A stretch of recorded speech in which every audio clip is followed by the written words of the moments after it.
Hello' guys, সকলোকে আপোনালোকক পোনপ্ৰথমে ইংৰাজী নৱবৰ্ষৰ শুভেচ্ছা আৰু শুভকামনা জ্ঞাপন কৰিছোঁ।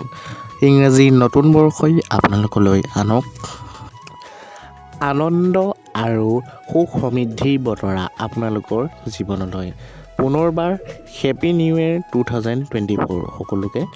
আৰু বন্ধু বান্ধৱীসকল, আপোনালোকক আজি নৱবৰ্ষৰ প্ৰথম দিনটোতেই এটি দুখৰ খবৰ দিবলৈ আহিছোঁ।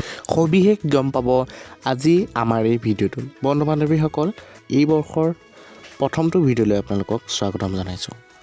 প্ৰিয় বন্ধু বান্ধৱীসকল, আপোনালোকক অতি দুখেৰে জনাওঁ যে জনপ্ৰিয় ধাৰাবাহিক বেহাৰবাৰী আউটপোষ্ট আৰু বেহাৰবাৰী আউটপোষ্টৰ জনপ্ৰিয় অভিনেতা তথা অসমৰ জনপ্ৰিয় অভিনেতা মোহন অৰ্থাৎ deepjyoti কেওট আৰু মৰমৰ মোহন অৰ্থাৎ deepjyoti কেওট বৰ্তমান অসুস্থ।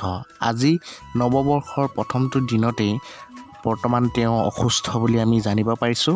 আপোনালোকক জনাই থাকিম, ভিডিঅ'টো শেষলৈকৈ চাই থাকিব। হয় বন্ধু বান্ধৱীসকল, মৰমৰ শিল্পী মোহন অৰ্থাৎ deepjyoti কেওট বৰ্তমান সংকটজনক অৱস্থাত আছে আৰু বৰ্তমান তেওঁক গুৱাহাটীৰ হেল্থ চিটি হস্পিটেলত ভৰ্তি কৰা হৈছে আৰু তেওঁ খুবেই সংকটজনক অৱস্থা বুলি আমি জানিব পাৰিছোঁ আৰু তেওঁ বৰ্তমান হৃদৰোগত আক্ৰান্ত হৈছে বুলি জানিব পাৰিছোঁ আমি। বন্ধু বান্ধৱীসকল, আপোনালোকক জনাওঁ যে deepjyoti কেওট অৰ্থাৎ মোহন বৰ্তমান জটিল অৱস্থাত।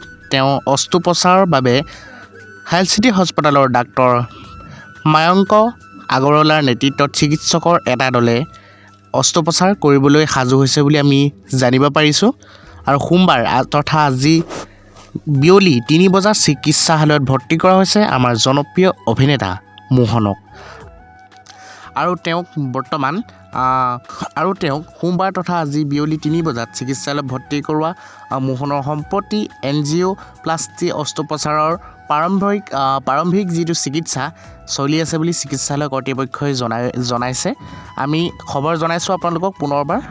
জনপ্ৰিয় অভিনেতা মোহন অৰ্থাৎ deepjyoti কেওট বৰ্তমান অসুস্থ আৰু তেওঁ জটিল অৱস্থাত হেল্থ চিটি হস্পিটেলত ভৰ্তি হৈ আছে আৰু তেওঁক বৰ্তমান এজন চিকিৎসকৰ নেতৃত্বত চিকিৎসকৰ এটা দলে অস্ত্ৰোপচাৰৰ বাবে সাজু কৰিছে বুলি আমি জানিব পাৰিছোঁ।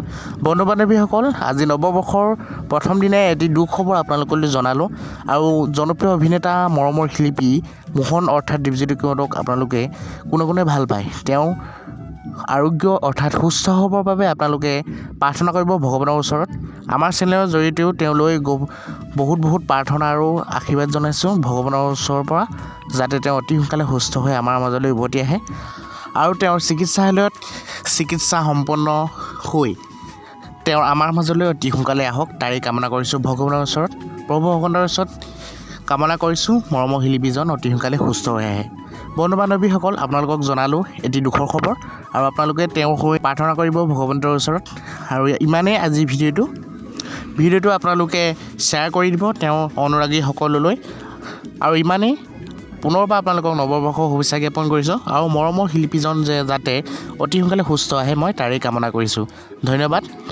আৰু বন্ধু বান্ধৱীসকল, এনেধৰণৰ খবৰসমূহ পাই থাকিবলৈ আমাৰ চেনেলটো ছাবস্ক্ৰাইব কৰি ল'ব বুলি আশা ৰাখিলোঁ আৰু আজিলৈ আহিলোঁ ইমানতেই। ধন্যবাদ, থেংক ইউ।